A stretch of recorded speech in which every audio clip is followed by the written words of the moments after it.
মনে করুন আপনি একজন আদরের বাবা। আপনি ধনী, সম্মানিত এবং ধরাছোঁয়ার বাইরে থাকা একজন ক্ষমতাশীল ব্যক্তি। কিন্তু একদিন আপনার মেয়েকে কিডন্যাপ করে নেওয়া হলো। ব্যাপারটা কেমন দাঁড়াবে? আজকের ঘটনাটি ঠিক এরকম। এই ব্যক্তির নাম জিয়ান। তার মেয়েকে কিডন্যাপ করা হয়। মুক্তিপণের দাবি আসে প্রায় 170 কোটি টাকা। টাকাটা জিয়ানের পক্ষে দেয়া সম্ভব, কিন্তু মুখোশধারী কিডন্যাপার শুধুই টাকা চায় না। সে খুব লুকানো কিছু বিষয় জানতে চায় এবং দেশের সকল মানুষকেও তা জানাতে চায়, যে বিষয়গুলো বহু বছর ধরে দেশের মানুষ থেকে আড়াল করে রাখা হয়েছে। কিডন্যাপার লাইভ স্ট্রিমিং করে জিয়ানের সাথে এক প্রশ্নোত্তর গেম খেলে। জিয়ান সেসবের উত্তর দিচ্ছে, তার মেয়েকে উদ্ধারেও বেরিয়ে পড়েছে, আর সবকিছু লাইভে দেখতে পায় পুরো দেশবাসী। টানটান উত্তেজনাকর এই চাইনিজ থ্রিলার মুভি, যার নাম অক্টোপাস উইথ ব্রোকেন আর্মস। একটা শিশু পাচার চক্র কিভাবে দেশের আড়ালে গিয়ে কাজ করে থাকে, এক বাবার তার মেয়েকে বাঁচানোর আকুতি, কিডন্যাপার বনাম বাবা এবং প্রশাসন, সবকিছু মিলিয়ে টুইস্টে ভরপুর খুবই সুন্দর গল্পের একটি মুভি এটি। তাহলে দেরি নয়, চলুন শুনে নিই দম বন্ধ করা এই থ্রিলার গল্পটি। জানি কেন এই কিডন্যাপার কি চায়, কিভাবেই বা জিয়ন তার মেয়েকে উদ্ধার করবে, শেষে কি টুইস্ট অপেক্ষা করছে আমাদের জন্য। Hi guys, this is Afnan from Afnan cottage. ঘটনার শুরুতে দেখা যায় একটি স্কুলে বার্ষিক সাংস্কৃতিক অনুষ্ঠান হচ্ছে। এখানে গল্পের প্রধান চরিত্র জিয়ান তার 7 বছরের কন্যা সন্তানের অভিনয় দেখতে এসেছিল। মেয়েটির নাম টিংটিং। স্ত্রী মৃত্যুর পর এই বাচ্চা মেয়ে ছাড়া জিয়ানের পরম আপন বলতে আর কেউ নেই। এই মহিলার নাম লিয়া। মাহারা টিংটিংকে সর্বক্ষণ দেখে শুনে রাখার জন্য জিয়ান লিয়াকে তার মেয়ের পার্সোনাল টিচার ও কেয়ারটেকার হিসেবে নিয়োগ দিয়েছে। তো জিয়ান স্কুলের অনুষ্ঠানে এসেছিল, যেখানে টিংটিং একটি অনাথ বাচ্চা অক্টোপাসের অভিনয় করছে। অক্টোপাসদের ব্যাপারে টিংটিং খুব সুন্দর একটা কথা দর্শকদের বলে শোনায়। বলে যে মা অক্টোপাস তার ডিমগুলোর সাথে থাকে সবসময়। সে খাওয়া বন্ধ করে দেয়, চলাফেরা বন্ধ করে দেয়, সবকিছু ছেড়ে দিয়ে শুধু ডিমের রক্ষা করে যায় মৃত্যুর আগ পর্যন্ত, যেন তার সন্তানরা ঠিকঠাক জন্ম নিতে পারে। টিংটিংয়ের মুখে পিতামাতার প্রতি এরকম মর্যাদার কথা শুনে বাবা জিয়ান আবেগপ্রবণ হয়ে যান, কারণ তিনিও তো সর্বোচ্চ দিয়ে তার মেয়েকে বড় করছেন। জিয়ান বেশ ধার্মিক মানুষও বটে। সে গৌতম বুদ্ধের প্রতি পূর্ণ আস্থা রাখত। আজ বৌদ্ধ পূর্ণিমা এবং এই উপলক্ষে একটি শ্রদ্ধা অনুষ্ঠানের আয়োজন করা হয়েছিল তার বাড়িতে। সে বুদ্ধের মূর্তি পুকুরে গোসল দিয়ে একটি রিচুয়াল সম্পন্ন করতে যায়, কিন্তু তখন সে কল্পনা করতে থাকে তার মেয়ে কোনো জায়গা থেকে হেল্প হেল্প বলে চিৎকার করছে। জিয়ানের এতে আতঙ্ক হয়। পরে খোঁজ নিয়ে জানা গেল টিংটিংকে সত্যিই কোথাও খুঁজে পাওয়া যাচ্ছে না। তৎক্ষণাৎ পুলিশকে জানানো হলো। পুলিশের একটি বিশেষ দল ঘটনাস্থলে এসে উপস্থিত হয়, যাদের প্রধান ছিল অফিসার জ্যাসন। তদন্তের পুরো দায়ভার তাকে দেয়া হয়েছে। জ্যাসন এবং তার টিম বাড়ি এবং বাড়ির আশপাশের প্রত্যেকটা সিসি ক্যামেরা চেক করেন। বাড়ির চাকর, টিংটিংয়ের বন্ধু, তাদের বাবা মা সবাইকে জিজ্ঞাসাবাদ করা হয়, কিন্তু টিংটিংয়ের কোনো খোঁজ পাওয়া যায় না। টিংটিংকে হারিয়ে অনেক বেশি হতাশ হয়েছে লিয়া, কারণ সে শুধু টিংটিংয়ের কেয়ারটেকার নয়, সে মায়ের মতো করে টিংটিংকে দেখে রাখার চেষ্টা করছিল। পুলিশি জিজ্ঞাসাবাদে লিয়া বলে অনুষ্ঠান শেষে প্রায় সবাই যার যার বাসা ফিরে যায়, আর অন্য জায়গায় সে বাচ্চাদের সাথে লুকোচুরি খেলছিল।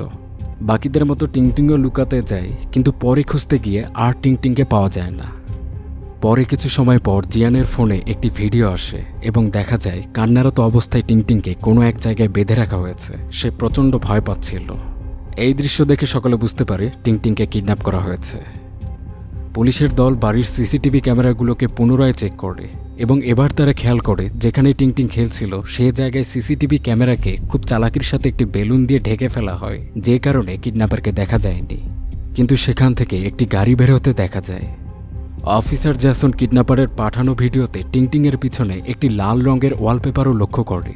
সে জিয়ানকে জিজ্ঞেস করে এ জায়গা বা ওয়ালপেপারটি সে কি কোনোভাবে চিনতে পারছে।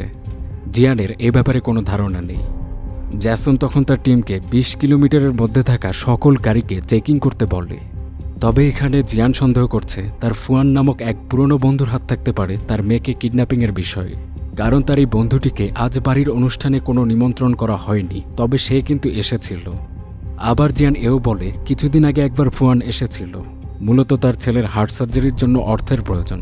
আমি তখন তাকে প্রায় 47 লক্ষ টাকা ধার দিয়েছিলাম। এ সময় আলমারির টাকাগুলো দেখে হয়তো তার মনে লোভ জেগেছে, তাই সে পরে সম্ভবত অনুষ্ঠানের সময় চুরি করতে এসেছিল।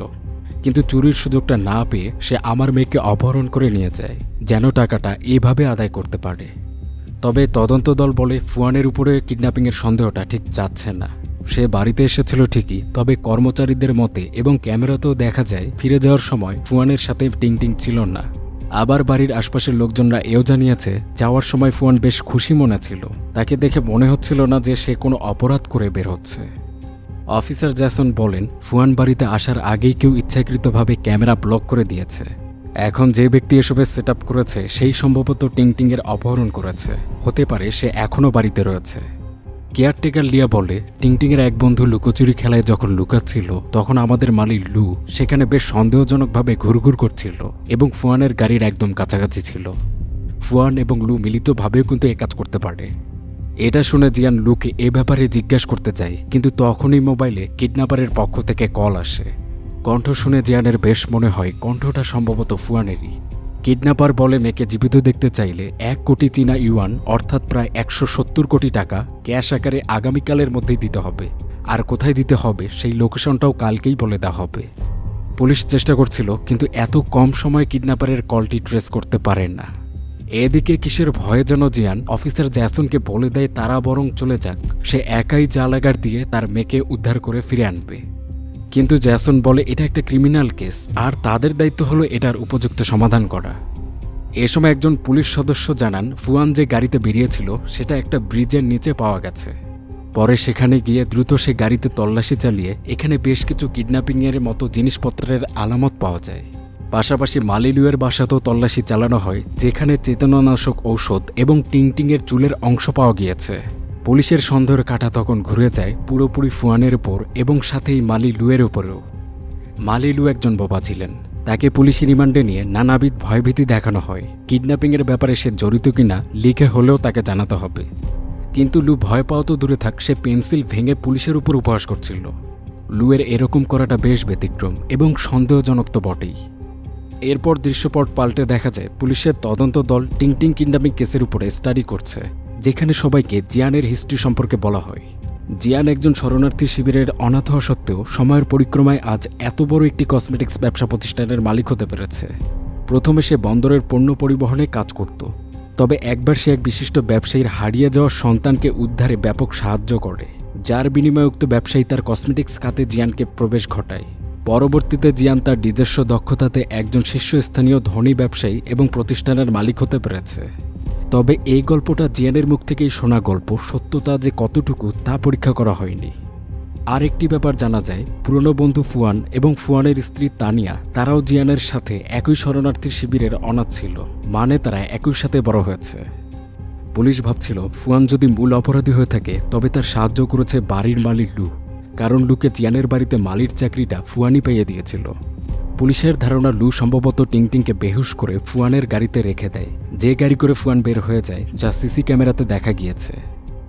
অফিসার জ্যাসনের এই কেস নিয়ে কয়েকটি বড় চিন্তা, যেমন কিডন্যাপিংয়ে একজনের উপর সন্দেহ যাচ্ছে, কিন্তু সে ব্যক্তি মানে লুয়ের এ ব্যাপারে কোনো ভয় কাজ করছেন না।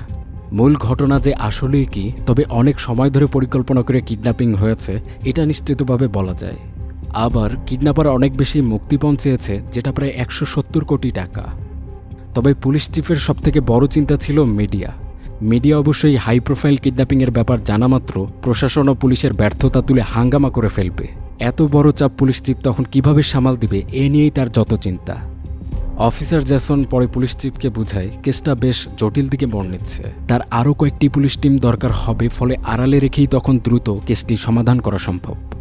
এ সময় এক অফিসার এসে জানায় যে জিয়ান ইতিমধ্যে ব্যাংক থেকে মুক্তিপণের পুরো টাকাটা উঠিয়েছে। তখন জ্যাসন বলে এটাই আমাদের হাতে আপাতত সবথেকে বড় উপায়। আগামীকাল যখন জিয়ান কিডন্যাপারকে টাকা দিতে যাবে তখনই কিডন্যাপারকে ধরে ফেলার সর্বাত্মক চেষ্টা করা উচিত।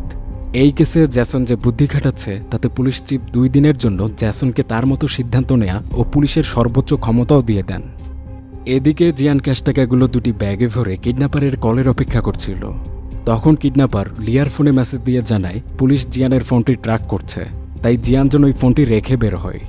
জিয়ান পুলিশকে আড়ালে রেখেই রিস্ক ফ্রিভাবে কাজটা করতে চাচ্ছিল, তাই সে নিজে গাড়ি না চালিয়ে লিয়ার গাড়িতে লুকিয়ে বাড়ি থেকে রওনা হয়। জিয়ান ভেবেছে সে চালাকি করেছে, কিন্তু সে জানতো না পুলিশ তার থেকেও চালাক। পুলিশ লিয়াকে বাইরে বের হতে দেখে তার গাড়িরই পিছু নিয়ে নেয়। পথিমধ্যে জিয়ান লিয়ার ফোন দিয়ে উইলিয়াম নামক একজনকে কল করে এবং ফুয়ান ও তার স্ত্রীকে খুঁজে বের করার একটা কাজ দেয়। যেতে যেতে জিয়ান একটা সময় লিয়াকে নেমে যাওয়ার জন্য বলে, কারণ এসবে জড়ানো তার ঠিক হচ্ছে না। কিন্তু লিয়া বলে তার দায়িত্ব এবং সে চায় টিংটিংকে উদ্ধার করা পর্যন্ত জিয়ানের সাথে থেকে তাকে যতটুকু সম্ভব সাহায্য করবে সে। পুলিশ ওদিকে মনিটরে বসে জিয়ানদের উপর নজর রাখছিল। কিডন্যাপার জিয়ানকে ফোন করে এবং কিছু নির্দেশনা দিয়ে তাকে শহরের একটি ব্রিজের নিচে এনে উপস্থিত করায়। ব্রিজের নিচে যেতে দেখে পুলিশ সে পথের আগে ও পিছে দুই দিক ব্লক করে ফেলে। কিন্তু অনেকক্ষণ পার হলেও ব্রিজের সেখানে কাউকে আসতে দেখা যায় না। সন্দেহে পুলিশ তখন লিয়ার গাড়ি চেক করতে যায়, দেখা যায় গাড়িতে কেউ নেই।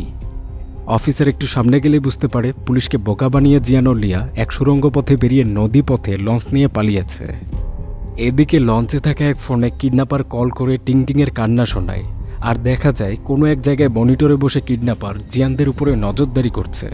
কিডন্যাপার জিয়ানকে বলে, আমি তোমার সাথে একটি প্রশ্ন উত্তরের কুইজ গেম খেলতে চলেছি, যেখানে কিছু প্রশ্ন থাকবে তার ঠিকঠাক উত্তর দিতে পারলে আমি টিংটিংয়ের ঠিকানা শেষে জানিয়ে দেব।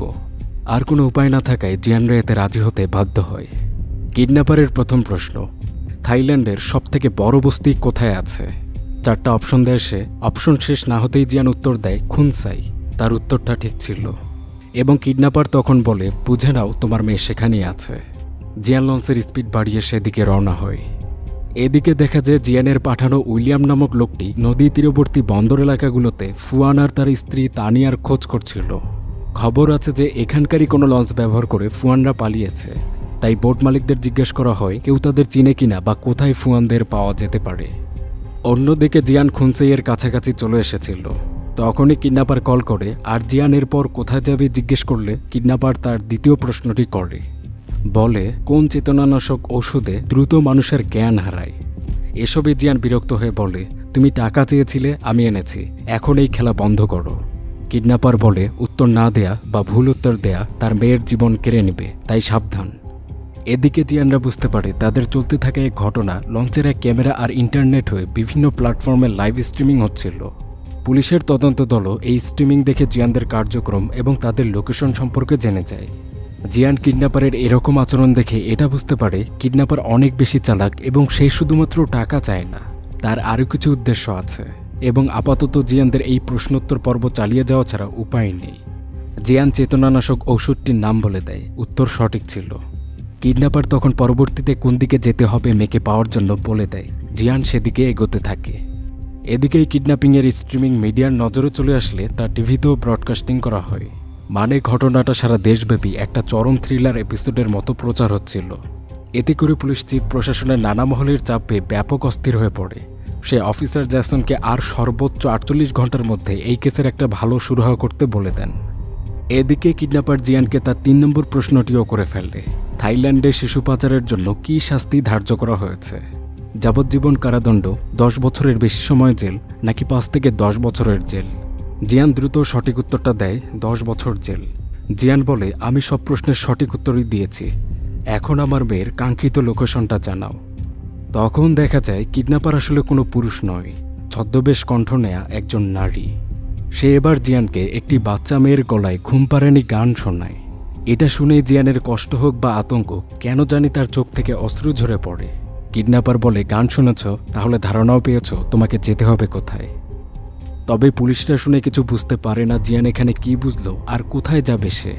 এতে অফিসার জ্যাসনের সন্দেহ হয় কিছু তো আছে এই কিডন্যাপিংয়ের আড়ালে, যেটা জিয়ান তাদের থেকে লুকিয়ে চলেছে, যার জন্য বোধহয় সে পুলিশের সাহায্য নিচ্ছিল না। এদিকে মিডিয়া আলোচনা হচ্ছে কিডন্যাপার এরকম প্রশ্ন করে যাচ্ছে কেন, তার তো শুধু টাকা নেয়ার কথা। আবার পাশাপাশি জিয়ান একজন কসমেটিক্স ব্যবসায়ী হয়ে বস্তি বা চেতনানাশক এসব নিয়ে এত জ্ঞান রাখে কিভাবে? সবার ধারণা এই ঘটনার আড়ালে আসলেই অন্য কোনো রহস্য আছে, যেটা আমরা এখন না জানলেও সামনে জানতে চলেছি, তাই আমাদের সাথেই থাকুন। এদিকে দেখা যায় জিয়ান লিয়াকে নিয়ে একটি পুরনো এতিমখানায় এসে উপস্থিত হয়েছে। জিয়ান বলে সে এখানেই ছোট থেকে বড় হয়েছিল। এখানে দৃশ্যপট পরিবর্তন হয়ে আমরা জিয়ানের অতীতের সময়ের একটা ঝলক পাই। জানা যায় 10 বছর বয়সে জিয়ানকে কিডন্যাপ করে এই এতিমখানাতে নিয়ে আসা হয়েছিল। মানে জিয়ান নিজেও একসময় কিডন্যাপ হয়ে এই এতিমখানায় এসেছিল, আর এখানেই তার উইলিয়াম নামক লোকটির সাথে বন্ধুত্ব হয়। জিয়ান তার পুরনো স্থলে এসে অতীতের স্মৃতিতে ফিরে গিয়েছিল, তবে হঠাৎ লিয়ার ডাকে সে তার ভাবনার দুনিয়া থেকে বেরিয়ে একটি ঘরের দিকে ছুটে যায়। এই ঘরেই অতীতে এতিম বাচ্চাদের উপর অত্যাচার করা হতো। এখানেই একটি বস্তায় সম্ভবত টিংটিংকে বেঁধে রাখা হয়েছে ভেবে জিয়ান না তা খুলতে যায়, কিন্তু না, গিয়ে দেখে অন্য একটা বাচ্চা ছেলে হাত পা বাঁধা অবস্থায় সেখানে আছে। এতে উত্তেজিত জিয়ান কিডন্যাপারকে বলে, টাকা এনেছি, আমরা এসেছি, আমার মেয়ে কোথায়? এই আজব খেলা বন্ধ করো। কিডন্যাপার রুমে মাইকিং করে বলে, দুঃখিত, আমি ভুল করে অন্য বাচ্চাকে সেখানে দিয়ে দিয়েছি। তবে জিয়ান, এ বাচ্চার পরিচয় কিন্তু তোমার অজানা নয়, তুমি তাকে ভালো করেই জানো। সে বলে, বাইরে একটি গাড়ি রাখা আছে, দ্রুত উক্ত গাড়ি করে এ ছেলেটাকে আমার কাছে নিয়ে আসো, আর বিনিময়ে তোমার মেয়েকে নিয়ে যাও। আর যদি এই কাজ তুমি না করো তাহলে টিংটিংয়ের একটি আঙ্গুল কেটে ফেলা হবে। কিন্তু ছেলেটাকে দিতে লিয়া কোনো মতেই রাজি হচ্ছিল না।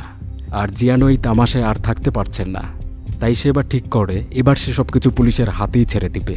কিছু সময় এভাবে যাওয়ার পর জিয়ানকে কিছু করতে না দেখে কিডন্যাপার প্রচণ্ড ক্ষিপ্ত হয় এবং সত্যিই টিংটিংয়ের একটি আঙ্গুল কেটে তার ছবি জিয়ানকে পাঠিয়ে দেয়। ছবি দেখে বাবা জিয়ান পাগলের মতো চিৎকার করে কাঁদতে থাকে। এ কোন লেভেলের জুলুম! তামাশার সর্বোচ্চ পর্যায়ে এটা। কিডন্যাপার বলে, কাটা আঙ্গুলটি আপাতত ফ্রিজে সংরক্ষণ করা হচ্ছে, টিংটিংকে ফিরে পাওয়ার এটাই শেষ সুযোগ। দ্রুত ছেলেটিকে দিয়ে মেয়েটিকে নিয়ে যাও, আর তুমি জানো তোমাকে কোথায় আসতে হবে। এমন কথা শুনে জিয়ান লিয়াকে হাত জোর করে ছেলেটাকে দিতে বাধ্য করায়। পরে বাচ্চাটাকে গাড়িতে তুলে জিয়ান কোনো এক গন্তব্যের দিকে রওনা হয়েছে। পুলিশও তাদের অবস্থান চিহ্নিত করে তাদের ধরতে বেরিয়ে পড়েছিল। তবে কিছু পথ পাড়ি দিয়ে জিয়ান একটি জঙ্গলের পথে গাড়ি ঘুরিয়ে নেয়। সেখানে নেটওয়ার্কের সুবিধা ছিল না, আর পথটাও বেশ অজানা। ব্যাপারগুলোতে লিয়ার সন্দেহ জিয়ানের প্রতি তীব্র হচ্ছিল। একটা বাচ্চাকে কিডন্যাপারের হাতে তুলে দেওয়া হচ্ছে, বাচ্চাটিকে জিয়ান চিনে, আর গুপ্ত পথের ঠিকানাটাও জিয়ান আগে থেকে জানে। অন্যদিকে মিডিয়ারা অনুসন্ধানে জানতে পারে জিয়ানের প্রবেশ নেয় এই ভ্যালকান নামক এতিমখানাটি বাচ্চা পাচার কাজের সাথে যুক্ত থাকায় বহু বছর আগেই বন্ধ করে দেওয়া হয়েছিল। আর বর্তমানে জিয়ানদের খবর পাওয়া যাচ্ছে না, তারা জঙ্গলের পথে মোড় নেবার পর থেকে নেটওয়ার্ক বিচ্ছিন্ন হয়ে সম্প্রচার বন্ধ রয়েছে। রাস্তায় খবরটা দেখতে পায় উইলিয়াম এবং দেখে সে কোনো ব্যাপারে বেশ চিন্তিত হয়। জিয়ানকে কল করার চেষ্টা করে সে, কিন্তু সংযোগ বিচ্ছিন্ন ছিল। লিয়া এতক্ষণে বুঝে গিয়েছে কিডন্যাপার আসলে জিয়ানের টাকা চায় না, সে জিয়ানকে নিয়ে খেলছে, সে অন্য কিছু চায়। লিয়া জিয়ানকে জিজ্ঞেস করে, হচ্ছেটা কি এখানে, তারা যাচ্ছে কোথায়? জিয়ান বলে, আমরা থর্নসাই পিয়ার বন্দরের দিকে যাচ্ছি। এ জায়গাটা আমার অতীতের সাথে সম্পর্কিত। সাধারণত দেশের দুইটা পথ ব্যবহার করে পাচার কাজ সম্পন্ন করা হয়, জলপথ এবং জঙ্গলের এই গুপ্ত CO2 পথ, যেটা দিয়ে আমরা যাচ্ছি। পাচার কাজে এই দীর্ঘ পথ পাড়ি দিতে বেশ সময় লাগে এবং গাড়িতে বন্দী অবস্থায় যত বাচ্চা নিয়ে যাওয়া হতো তাদের একটা অংশ অক্সিজেনের অভাব সহ্য করতে না পেরে মারা যায়, যার জন্য পথটির নাম হয়েছে CO2। লিয়া জিয়ানকে জিজ্ঞেস করে, তুমি এত সব কিভাবে জানো? আর গাড়িতে যে বাচ্চাটা আছে এটা কার ছেলে? জিয়ান বলে, এই ছেলেটার যে বাবা, তাকে আমি প্রথমবার দেখতে পাই যখন ছোট ছিলাম এবং ওই এতিমখানায় ছিলাম। লোকটাই আমাকে এতিমখানায় এনেছিল এবং সে তখন পুলিশের চাকরি করত। তবে তা সত্ত্বেও সে আড়ালে এতিমখানার বাচ্চা বাইরের দেশে পাচারের একটা চক্র চালাত, যাদের কিনে নেয় নানা ধনী পরিবার। তবে অসুস্থ বা সমস্যাযুক্ত বাচ্চাদের বিক্রি করা হতো না। ওই সময় আমি, উইলিয়াম আর একটা বাচ্চার কিছু সমস্যা ছিল, তাই আমাদের রেখে বাকিদের এই থর্নসাই পিয়ারের ঘাট হয়ে পাচার করে দেওয়া হতো নিয়মিত। নদী সমুদ্র হয়ে বাইরের দেশে চলে যায় এসব বাচ্চারা। জিয়ান আরও বলে, সব বাচ্চারা অনাথ থাকেন না, কিছুদের চুরি করে অনাথ বানানো হয়, আর যারা অসুস্থ থাকে তাদের একদম পঙ্গু করা হয়। যেমন আমাদের সামনে এক বাচ্চার 2 পা কেটে তাকে ভিক্ষার কাজে লাগিয়ে দেওয়া হয়েছিল। উইলিয়াম আর আমি এই পঙ্গুত্বের ভয়ে ওই গুন্ডা গ্যাংয়ের হয়ে কাজ করতে শুরু করি, যাতে তাদের হয়ে কিছু করে নিজেদের রক্ষা করা যায়। এভাবে আমরা দুইজন সেই বাচ্চাকাল থেকে কিডন্যাপিং করি, বাচ্চা চুরি করি এই গ্যাংয়ের জন্য, যারা দেশের মধ্যে একটি বৃহৎ পাচার চক্র চালিয়ে থাকে। লিয়া অবাক হয়ে সব শুনছিল। জিয়ান বলে, ফুয়ান আর তার স্ত্রী তানিয়াও এই চক্রের হয়ে কাজ করত। আমরা সবাই এটাতে জড়িত ছিলাম, কিন্তু একটা সময় এক জাহাজ দুর্ঘটনায় আমাদের পাচারের জন্য নেয়া 23 জন বাচ্চা মারা যায় একসাথে। আর এই বাচ্চাদেরই হয়তো কোনো পরিবার সন্তান মৃত্যুর প্রতিশোধে আমার মেয়ে টিংটিং এবং উক্ত লোকের ছেলেকে কিডন্যাপ করেছে। তারা আসলে টাকা চায় না, বরং আমাদের অতীতে করা পাপের মুখোশ সবার সামনে উন্মোচন করতে চায়। লিয়া তখন বলে, তাহলে আমাদের উচিত পুলিশকে এসব জানিয়ে তাদের সাহায্য নেয়া। কিন্তু জিয়ান বলে, পুলিশ আসলে আমাদের এ সমস্যায় কোনো সাহায্য করবে না বা করতে পারবে না, কারণ অতীতের সেই পাচারের মূলহোতা লোকটি পুলিশ অফিসার থেকে এখন দেশের জাতীয় গোয়েন্দা সংস্থার প্রধান হয়েছে। তার নাম ডেমন। প্রধানমন্ত্রী বা রাষ্ট্রপতির পরে যার হাতে সারা দেশের গোপন তথ্য থাকে। তো পুলিশ এই ঘটনার ভিতরে ঢুকে গেলে ডেমনের অতীতের পাপ বা শিশু পাচার চক্রের গোপন তথ্যগুলো সব বের হয়ে আসবে, যা ডেমন কখনো হতে দিবেন না। এদিকে জ্যাসনরা ওই তথ্যটা পেয়ে যায় জিয়ানদের কাছে থাকা বাচ্চাটা গোয়েন্দা বিভাগের প্রধান ডেমনের ছেলে। পুলিশ তা জানামাত্র সর্বোচ্চ পর্যায়ে সক্রিয় হয়ে পড়ে। ক্ষমতাশীল ব্যবসায়ী জিয়ান ও গোয়েন্দা প্রধানের সন্তান দুইজনেই কিডন্যাপিং কেসের ভিকটিম, তাই শহরে শহরে পুলিশদের তদারকি যথাসম্ভব বাড়ানো হয়। জিয়ান পথের বাঁকে আবার গাড়ি থামিয়ে লিয়াকে বলে সে নেমে চলে যাক। এত নোংরা প্রতিশোধের জটিল খেলায় থাকলে তার জীবননাশের হুমকি রয়েছে। কিন্তু লিয়া আবেগপ্রবণ হয়ে জিয়ানকে তার হাত দেখিয়ে বলে টিংটিং স্টিকার এঁকে তাকে তার অক্টোপাস পরিবারের মা বানিয়েছে, আর সেও নিজেকে তার মা ভাবে, তাই টিংটিংকে খুঁজে নেওয়া পর্যন্ত সে এসব থেকে বের হবে না। জিয়ানের হঠাৎ কিছু মনে হলে সে গাড়ির দরজা খুলে দেখতে পায় বাচ্চা ছেলেটা অক্সিজেনের অভাবে সেন্সলেস হয়ে গিয়েছে। পরে বাচ্চাটাকে সামনের সিটে এনে এরপর বন্দরের পথে যাত্রা আবার শুরু হয়। একসময় নেটওয়ার্ক এলাকার মধ্যে গাড়ি চলে এসেছিল, ফলে মিডিয়া ও পুলিশের দল লাইভের মাধ্যমে জিয়ানদের অবস্থান চিহ্নিত করতে পারে এবং পুলিশের একটা বড় দল জিয়ানদের ধরতে বেরিয়ে যায়। থর্নসাই বন্দরে পৌঁছাতেই জিয়ান গাড়ি থেকে নেমে সামনের একটা গুদাম ঘরে যায়। কিডন্যাপার টিংটিংয়ের কান্না রেকর্ড করে চারদিকে ছড়িয়ে রেখেছিল, যেটা শুনতে পেয়ে জিয়ান হন্য হয়ে টিংটিংকে খুঁজতে থাকে, কিন্তু টিংটিংকে পাওয়া যায় না। তবে জিয়ান সেখানে পুড়ে যাওয়া বিভৎস বেশ কিছু পুতুল খুঁজে পায়, আর উপরের দেয়ালে লেখা ছিল 2017 সাল আর 619 সংখ্যাটি এক জাহাজের নম্বর ছিল। এই মেসেজ দেখে জিয়ান ভীষণ আতঙ্কিত হয়। এদিকে পুলিশরাও তখন বন্দরে পৌঁছে গিয়েছিল। জিয়ান তাদের থেকে পালানোর চেষ্টা করে, কিন্তু পুলিশের হাতে তাকে ধরা পড়তে হয়। জ্যাসন জিয়ানকে বলে ডেমনের ছেলেকে তাদের কাছে হস্তান্তর করতে। এদিকে গোয়েন্দা প্রধান ডেমনই সরাসরি ঘটনাস্থলে এসে উপস্থিত হয়। পাশে একটি জাহাজের কোণে লুকিয়ে লিয়া পরিস্থিতি বোঝার চেষ্টা করছিল। ডেমন জিয়ানকে জিজ্ঞেস করে আমার ছেলেকে কোথায় রেখেছ? জিয়ান বলে এখানেই আছে, তবে আমাদের সাথে যা হচ্ছে সব তা কিন্তু আমাদেরই পাপের ফল, কার্মা। এই সময় হঠাৎ ডেমনের একটি গাড়িতে বিস্ফোরণ হয়। সুযোগে লিয়াকে ধাক্কা দিয়ে বাচ্চাটি ডেমনের কাছে যেতে চায়, তবে জিয়ান বাচ্চাটাকে ধরে আর তার মাথায় বন্দুক তাক করে। এ সময় উইলিয়ামও সেখানে চলে এসেছিল। আসলে বিস্ফোরণটি উইলিয়ামই করেছে যেন এই পরিস্থিতিতে সে জিয়ানকে নিয়ে পালাতে পারে। জিয়ান বাচ্চা ছেলেটিকে ছেড়ে দ্রুত উইলিয়ামের বাইকে চড়ে সে স্থান থেকে পালিয়ে যায়। সবকিছু এত দ্রুত হয় যে পুলিশ তাদের পিছু করতে পারে না। এদিকে মিডিয়ার ব্যাপক আলোচনা শুরু হয় গুদাম ঘরে রক্তে লেখা সে মেসেজটাকে নিয়ে। মেসেজটি 2017 সালে ঘটে যাওয়া একটি জাহাজ দুর্ঘটনার সাথে সম্পর্কিত। 619 নম্বরের একটি জাহাজ সে সময় মোট 23 জন বাচ্চা সহ ইঞ্জিন বিস্ফোরণের কারণে ধ্বংস হয়ে যায়। কোনো বাচ্চা বাঁচতে পারেনি। সে সময় এই কেসের তদন্ত দায়িত্বে ছিল অফিসার সুজান। সুজানের শুরু থেকেই সন্দেহ ছিল এটা দুর্ঘটনা নয়, ইচ্ছাকৃতভাবে করা হয়েছে কোনো উদ্দেশ্যে। কেননা জাহাজে শুধুমাত্র 8 থেকে 12 বছরের বাচ্চারা ছিল, যারা কিনা অনাথ শরণার্থী। আবার তাদের অবৈধভাবে বর্ডার পার করানো হচ্ছিল। পরবর্তীতে এই কেসটাকে পুলিশ খুব বেশি তদন্ত না করে দ্রুত সময়ের মধ্যে বন্ধ করে দেয়। বিষয়টার আর খোলাসা হয়নি। মিডিয়ার ধারণা কিডন্যাপার এই 7 বছরের পুরনো কেসটার রহস্য উদ্ঘাটন করতে এসেছে। জাহাজ দুর্ঘটনার বিষয়টি পুনরায় আলোচনায় আসে। জনগণ প্রশাসনের প্রতি ক্ষিপ্ত হয়ে পড়েছিল। এতগুলো মৃত্যুর ঘটনা প্রশাসন এভাবে আড়াল করে দেয় কিভাবে, জনমতে এ নিয়ে তীব্র প্রতিবাদ শুরু হয়। মিডিয়া তখন সরাসরি ডেমন থেকে জাহাজ দুর্ঘটনার ব্যাপারে জানতে চায়। ডেমন তখন এতটুকুই বলে যে এটা দুর্ঘটনা ছিল, যার প্রমাণ রয়েছে, তবে দরকার পড়লে আবার নানাভাবে তদন্ত করা হবে। অন্যদিকে দেখা যায় উইলিয়াম জিয়ানকে পুলিশ থেকে উদ্ধার করে সরাসরি ফুয়ানের বাড়িতে নিয়ে এসেছিল। তবে জিয়ান ভিতরে গিয়ে ফুয়ানকে পায় না, তার স্ত্রী তানিয়াকে পায়। জিয়ানের সন্দেহ ছিল ফুয়ানি তার মেয়েকে কিডন্যাপ করেছে। এই সন্দেহ তার কাছে তখন বিশ্বাসে পরিণত হয় যখন জিয়ান বাড়ির দেয়াল দেখে। দেয়ালের এই ওয়ালপেপারটাই সে আগে কিডন্যাপারের পাঠানো ভিডিওতে দেখেছিল। জিয়ান তানিয়াকে জিজ্ঞেস করতে থাকে ফুয়ান কোথায়, আর সে আমার মেয়েকে কেন কিডন্যাপ করেছে। জিয়ান তানিয়ার কাছে তার মেয়েকে চায়, কিন্তু তানিয়া চিৎকার করে বলছিল এটা তোমারই পাপের ফল, যা করেছো এখন যা হচ্ছে ভোগ করো। এসব কথায় জিয়ান আর তানিয়ার মধ্যে ব্যাপক হাতাহাতি শুরু হয়। জিয়ান বারবার তানিয়াকে জিজ্ঞেস করছে তার মেয়ে কোথায় আছে, কিন্তু তানিয়া শুধুই জিয়ানকে উপহাস করে যাচ্ছিল, সে ব্যাপারে কিছু বলে না। জিয়ান তখন নিজেকে সামলাতে না পেরে তানিয়ার পড়ে থাকা অসুস্থ ছেলের বুকে ছুরি চালিয়ে দেয়।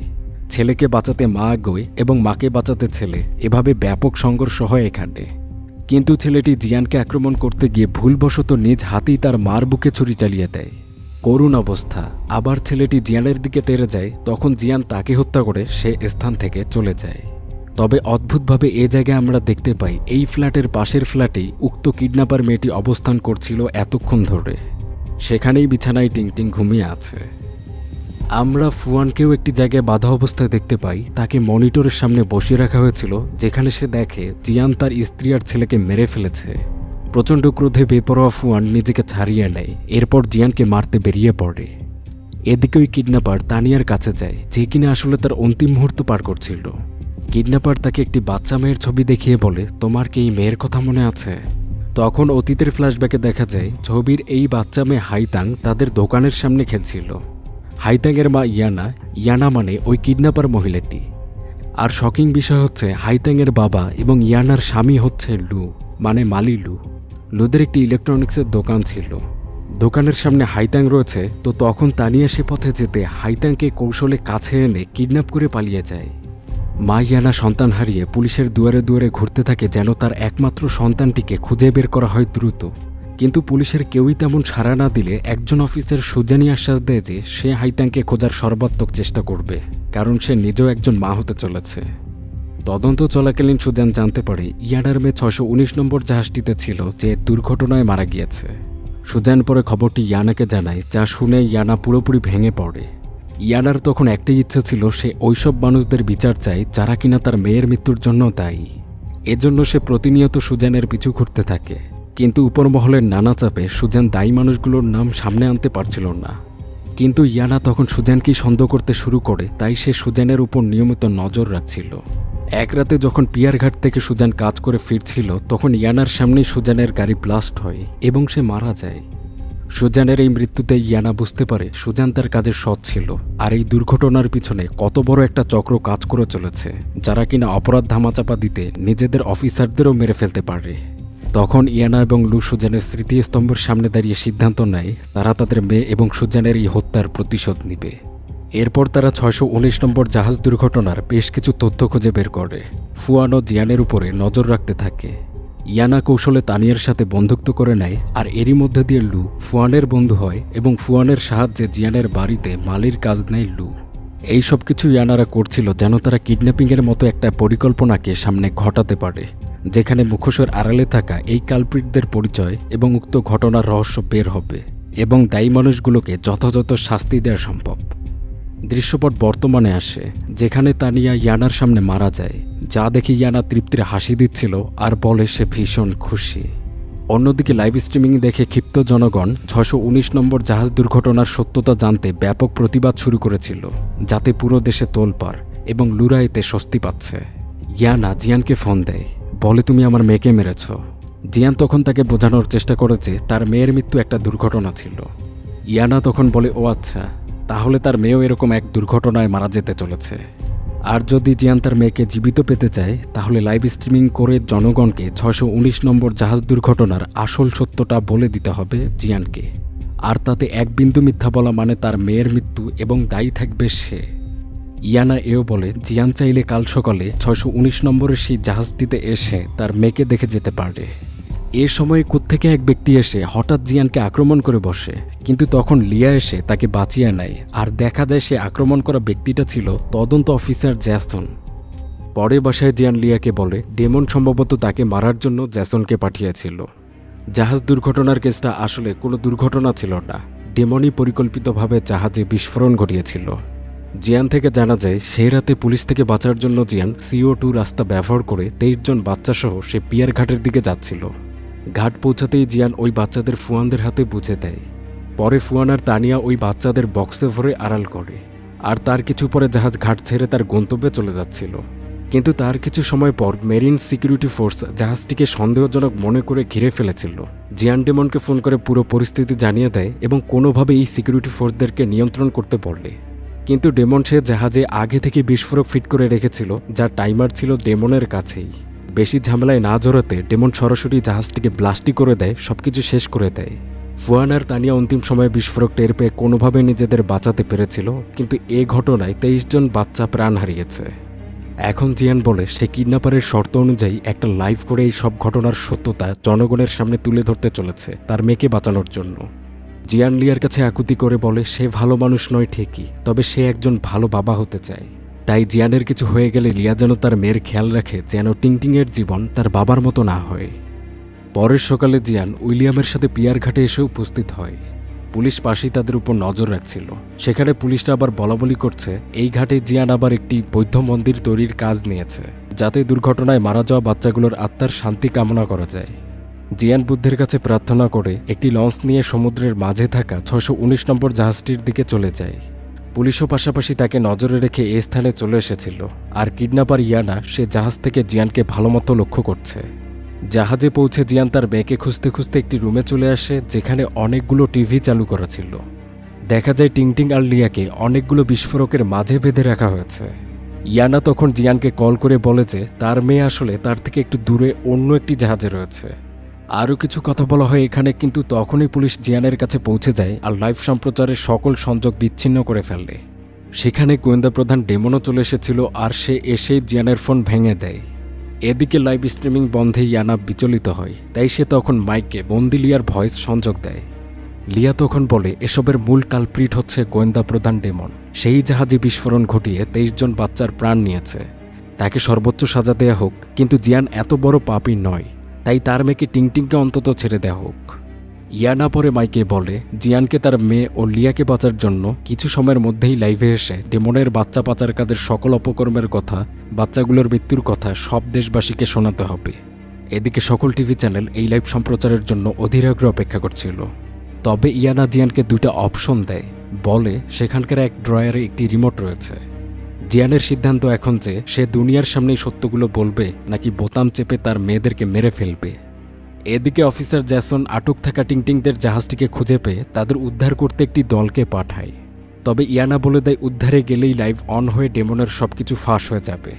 যা শুনে ডেমন জ্যাসনকে বাধা দেয় যে সে যেন কিছু না করে।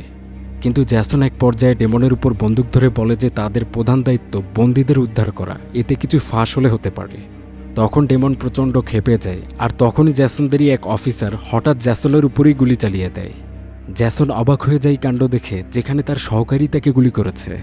সবাই সেখান থেকে বের হয়ে যায় এবং ডেমন তখন রিভিল করে পুলিশ অফিসার সুজান অফিসার জ্যাসনের স্ত্রী ছিল। এটা অনেক আগেই ডেমন জানতে পেরেছিল।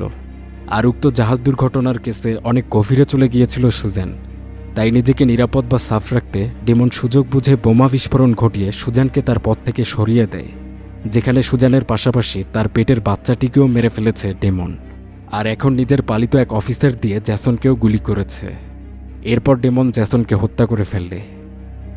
এসব দেখে জিয়ান তার শরীরে আনা বেশ কিছু বিস্ফোরক দেখায় এবং ডেমনকে বলে সে যদি লাইভ সম্প্রচারে কোনো বাধা দেয় তাহলে সে রিমোট চেপে শরীরের বোমা ব্লাস্ট করে দিবে, তাতে তারা কেউই বাঁচতে পারবে না।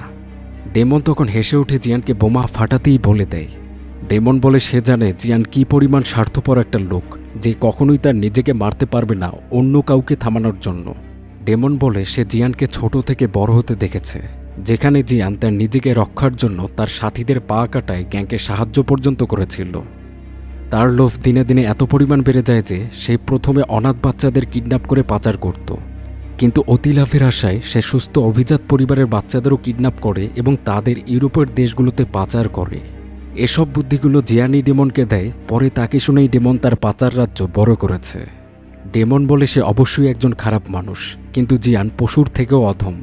কারণ সে রাতে যখন মেরিন সিকিউরিটি 619 জাহাজটিকে ধরছিল, তখন জিয়ান নিজেকে বাঁচানোর জন্য তার নিজের সিদ্ধান্তে সে জাহাজটিকে ব্লাস্ট করেছিল। ডেমন ফোনে শুধু পালাতে বলেছিল, এরকম বাচ্চা মারার মতো কিছু করতে বলেননি। অথচ এখন জিয়ান তার করা এই পাপ সবই ডেমনের উপরে দিচ্ছে। বাচ্চাদের খুনি ডেমন নয়, এটা জিয়ান।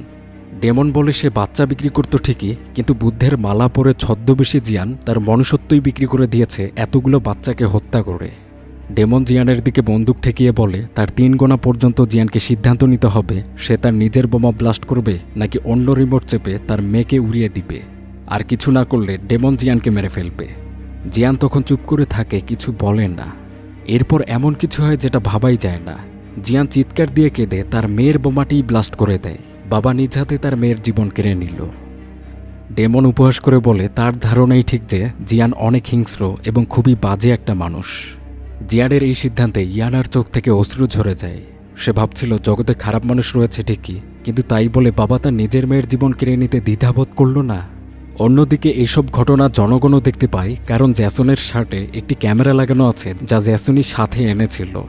জ্যাসন তার স্ত্রী মৃত্যুর প্রতিশোধ চায়, আর 619 জাহাজ দুর্ঘটনার আসল রহস্য যেটা তার স্ত্রীকে সামনে আনতে দেওয়া হয়নি, অন্তত জ্যাসন এই ক্যামেরার মাধ্যমে তা দুনিয়ার সামনে তুলে ধরতে পারল। এরপর যথাযথ তথ্য প্রমাণের চাপে ডেমন জিয়ান সহ বাকিদেরকে বাচ্চা কিডন্যাপিংয়ের আরোপে গ্রেপ্তার করা হয়। তদন্তে জানা যায় গত ৩০ বছরে এ চক্রটি ৬০,০০০-এরও বেশি শিশুকে পাচার করে বিক্রি করেছে, যাদের একটা অংশ অনাথ ছিল, আরেকটা অংশ চুরি করা ভালো পরিবারের বাচ্চা, যাদেরকে ইউরোপের নানা জায়গায় বিক্রি করা হয়েছে। জিয়ান হাসপাতালে থেকে এসব খবর শুনছিল, যেখানে লিয়া তাকে দেখতে আসে। অর্থাৎ টিংটিং এবং লিয়া উক্ত বিস্ফোরণে মারা যায়নি।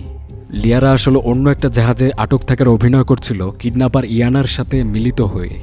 জিয়ান এটা জেনে বেশ খুশি হয় এবং তার কাছে টিংটিংয়ের কথা জিজ্ঞেস করে, কিন্তু লিয়া তাকে বলে নিজের জন্য মেয়েকে মেরে ফেলার সিদ্ধান্ত নিয়ে সে তার মেয়ের অধিকার হারিয়ে ফেলেছে।